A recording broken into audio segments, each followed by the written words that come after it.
माननीय शिवसेना मुख्य नेते एकनाथ शिंदे साहेबांनी जालना जिल्ह्याच्या संपर्क मंत्रिपदाची जबाबदारी दिल्याच्यानंतर पहिल्यांदा आज मी जालना जिल्ह्याच्या दौऱ्यावरती आलेलो आहे. आज जिल्ह्याची प्रशासकीय बैठक देखील आता पार पडली. माननीय माजी मंत्री अनिल कुलकर्णी साहेब, खारीसोनीचे आमचे आमदार म्हणजे उपस्थित होते, अधिकारी उपस्थित होते. प्रशासकीय आढावा घेण्यात आला. परंतु आज माझा मुख्य उद्देश संपर्क मंत्री म्हणून जालना जिल्ह्यामध्ये जे शिवसैनिक आहेत त्या शिवसैनिकांच्या पाठीशी माझ्याकडे जी राज्यमंत्रिपदाची जबाबदारी आहे ह्या पदाच्या मार्फत त्या शिवसैनिकांना ताकद देणं, शिवसैनिकांची कामं करणं.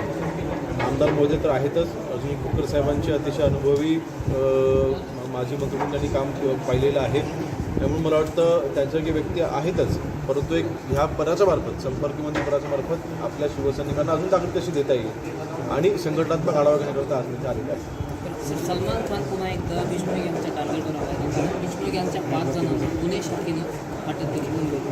नाही, सलमान खानला जी आवश्यक सिक्युरिटी आहे ती दिली गेलेली आहे आणि बिश्नोई यांच्या बाबतीमध्ये आपली यंत्रणा ही पूर्णपणे अलर्ट आहे. ही कारवाई जी केली होती ती काही तक्रारी होणार नाही, ती सुमोटच कारवाई केली आहे.